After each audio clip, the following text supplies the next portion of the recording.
Hi, my name is Chef Chileshem Sunda and welcome to yet another exciting session of our online pastry class.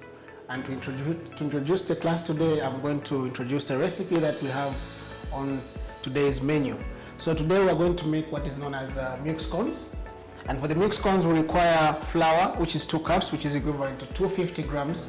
And we need baking powder, 2 tablespoons. We also need sugar, 250 grams. We need milk, which is half cup, which is equivalent also to 125 mils. Okay, so for the eggs, we need 2 in number. If you're having smaller eggs, you may need 3 to use. Butter, we need 150 grams of butter for this particular recipe. And for the vanilla essence, which is made for the flavor, is supposed to be 2 teaspoons of vanilla essence. Note that you also need some egg yolk and a bit of milk to add to create your egg wash, which you're going to brush on top of your scones as soon as they are ready for baking process. So we can begin by going to our work surfaces and seeing what we have on board. Okay, so onto my work surface area, I have here my butter, which I'm going to measure using my measuring scale. Okay, I have my milk, which is room temperature milk. I have my sugar here, the eggs, baking powder, and of course the vanilla essence. The flour is right here, and this is all-purpose flour. You're always required to prepare all the ingredients that you need and the utensils so that it makes your process of baking easier and faster. So we may begin by the first ingredients. So we're going to begin by adding all the dry ingredients and mixing them properly until they are well incorporated. Then we are going to continue adding the wet ingredients, and the wet ingredients that include the butter, which is semi, and milk and the vanilla essence. So we may begin with our milk scone recipe for today. Okay, so you remember always to sieve your flour, because you may not know what residues are coming from the factory or even from your storage places. So I switch on my scale and it's on 0. Thereafter, I add my measuring dish, which I later on 0 to a tier of 0. So I begin the measurements. First and foremost, I measure in the flour. So it's 2 cups of flour, and of course this is a standard measured cup to our scale, which measures about 250 grams per cup. So you make sure it's leveled, not heaped, into my measuring dish.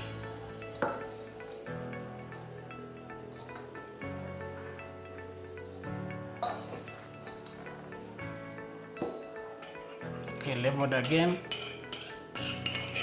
into my measuring dish. The next step here is going to be sieving of the flour.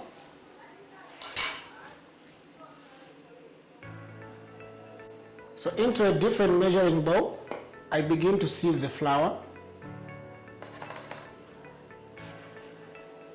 In a different measuring bowl, I begin to sieve the flour.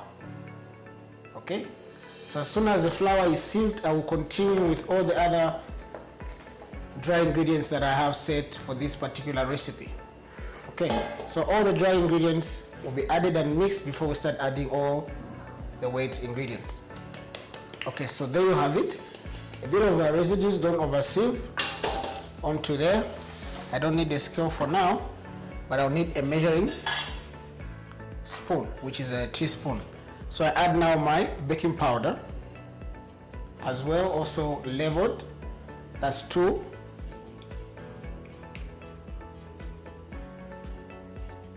So remember, 2 teaspoons is equivalent to 1 tablespoon, and that makes now a full measure of 2 tablespoons of baking powder. Okay, so I mix this to incorporate completely.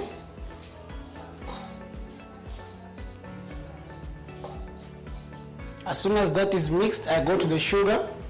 So the sugar measures 200 grams. I'm going to go back to my scale, 0 it to tier, put my measuring dish, 0 again, then add my 200 grams of sugar.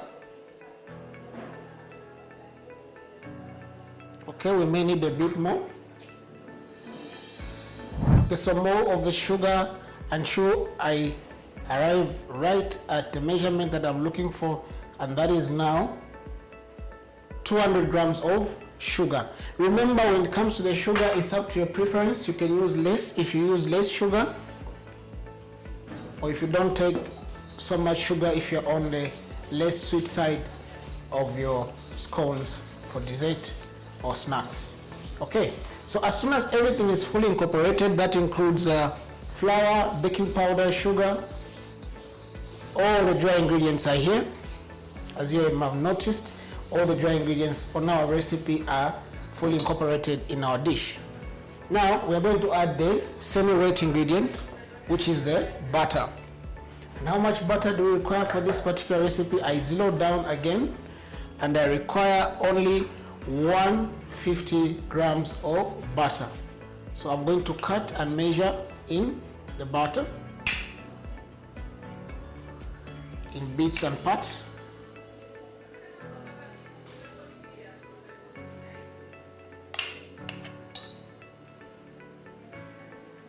$145, and now we have our 150 grams of butter. Good.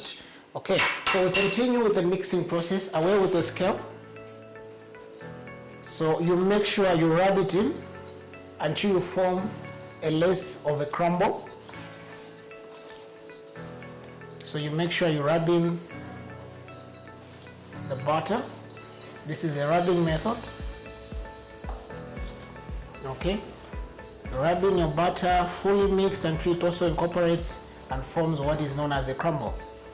So off the crumble we'll go to the eggs, and off the eggs we're going to do our half cup of milk, and there we have it. Our full recipe will be completed by then. But for now we mix it nicely until we have that nice crumble. You may want to have both hands in there such the crumble comes together quickly. Okay. Okay. So the crumble will simply mean it will fold, but when you push it hard, it will break, so it crumbles. That's where the crumble is coming from. Okay. So as soon as we have our crumble, we know for sure the butter has been fully incorporated into the other dry ingredients. Okay. As soon as that happens, you can dust your hands. Then you get to add your eggs. Okay, so do remember all the time you're working with eggs, remember you have your butter, sugar, flour, and baking powder in there. So the moment you break a rotten egg in there, you may end up wasting all that ingredient that you have there. So always remember to break your eggs separate, in a separate bowl. Make sure that the egg is okay by virtue of smelling it, or if the egg smells bad, by breaking you'll see it. If the yolk breaks on its own, then the egg chances of not being okay are high. Okay, so that one is okay. I go to the other one. You always make sure you break your egg separately to avoid adding a rotten egg to the rest of your mixed ingredients already. Okay, so we have our 2 eggs, and at this point I'm also going to add in our vanilla essence for flavor and begin the folding.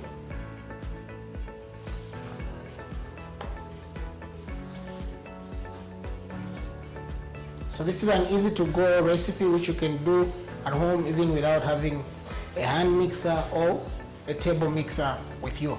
So this can be mixed just using your hands nicely. So at this point we are moving away from the crumble and we want to form a dough. Okay, we're moving away from the crumble and we want to form a dough. So you always start with the eggs because you need them more as a raising ingredient as well. Then the milk, also as a raising ingredient, including the baking powder as well, is our raising ingredient. But it will not fully incorporate before you add the milk. Remember, these are milk scones because milk as well, it plays a very vital role in this recipe. So I'm going to add half a cup of milk. That's half a cup. So bit by bit, I add in the milk. Okay. Making sure the consistency of the dough is nice and firm to be able to be rolled out with a rolling pin.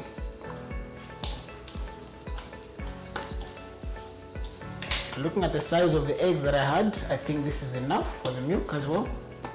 So the dough has to be sticky but able to be rolled out.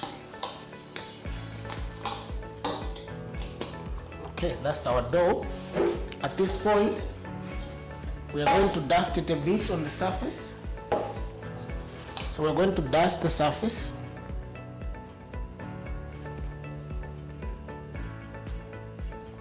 Quite enough flour for that.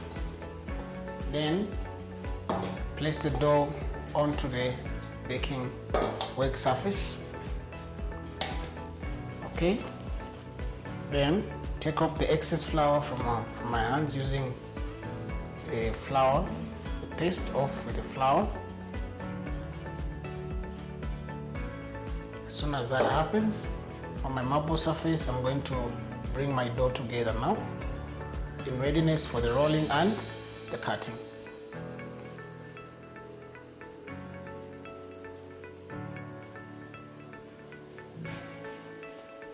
Okay, so as soon as our dough is fully incorporated like this, so it's supposed to have that form of consistency. Not very soft, not very hard, just a nice fine dough. Now at this point, we are going to spread out the rest of the dusted flour.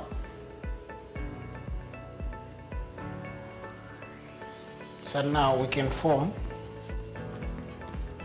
a dough that we are going to roll out.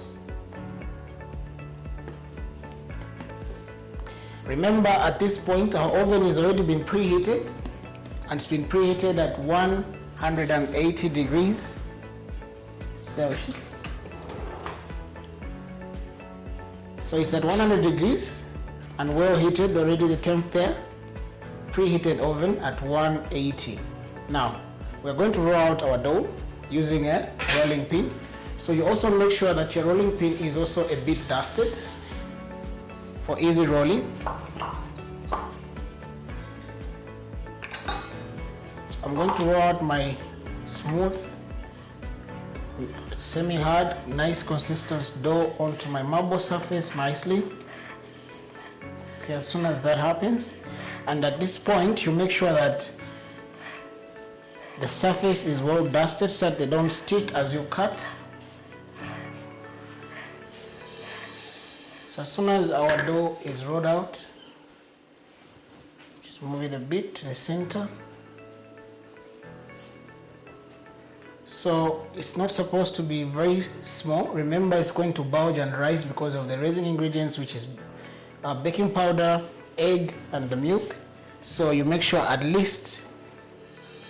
it's at least 2 centimeters to 3 from its thickness. So I'm going to poke it with a fork just to have a bit of a pattern on the dough or the scones as they bake. You don't want them to be just flat out, so the pattern is up to you. You can make any pattern of your liking, but I prefer just poking it. Okay, so I create a pattern on my dough. Then I start the cutting process. So I'm going to use this as my cutter, as my measure. So I start to cut out this size of scones. So that's the size of the scones I'm going to have. You can do smaller ones than this, it's all up to you. But in my case, that's the size of scone I'm making. So you can do larger and smaller than this.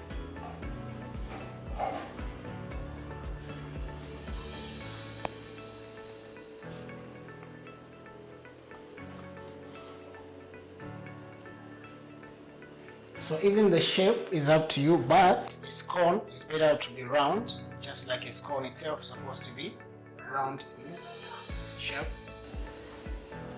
But if you prefer to create any fancy cuttings, that is all up to you.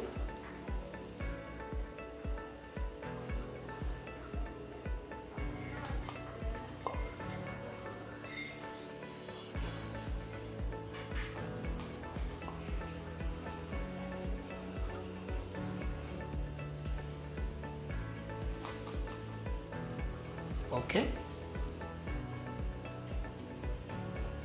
you have it. Those are our scones. So imagine this is only 2 cups of flour, and you can see how much scones you can make out of 2 cups of flour. It's quite a profitable venture, and it's saving start making them at home because you get to have your fresh, nice baked scones just from your comfort of your home. So remember, the excess dough that remains is not a wastage. The excess dough that remains is not for wastage. So you simply just bring it together, form a dough again nicely, then you roll it out again so that you have more cuttings from the dough. A pattern.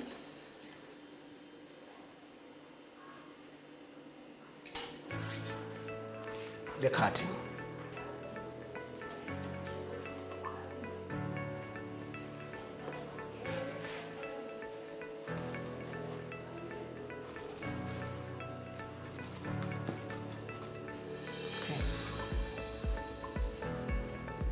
So I have here what is known as an egg separator.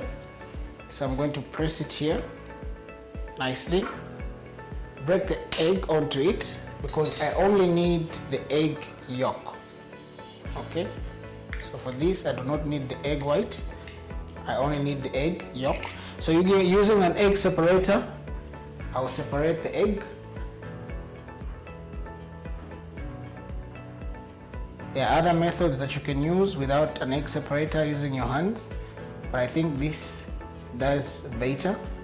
So that is well separated. This is the yolk, so I put the yolk aside. Then I add a bit of milk to the yolk,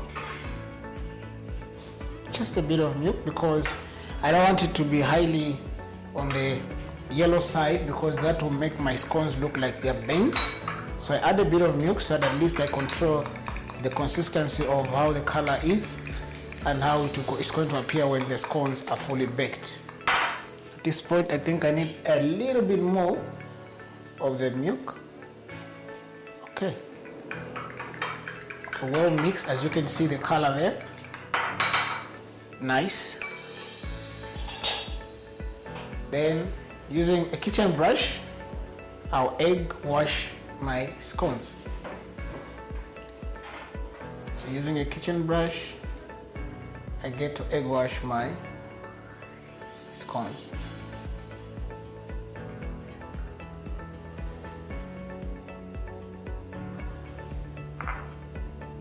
So we make sure that our egg is nicely mixed and our scones are fully egg washed on top. Remember, without the egg wash, you get a different color of how the outlook of the scone shall be. So this helps have you a nice golden brown scone. So you make sure you don't miss out any of them. Line by line, you make sure they are all nicely egg washed. So the egg wash is just a mixture of an egg yolk and a bit of milk. Remember, our oven has been preheated at 180. So after the egg wash, the scones go straight into their baking time of about 15 to 20 minutes. Okay, that is done. And there you have it. Our scones are ready to go into their baking time for now. So both the top and the bottom grill is on. 15 minutes has been set, 180 degrees, and all on the middle shelf of the oven. I place my scone tray, and we're back on the other side to see how the baking process goes on.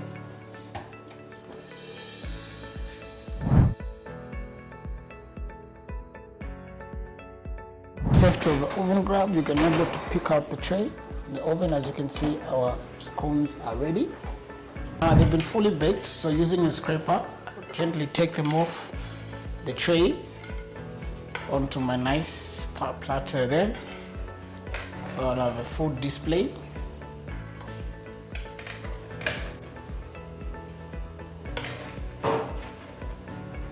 Trying to pick on my best pieces, but at the end of the day, everything looks nice here.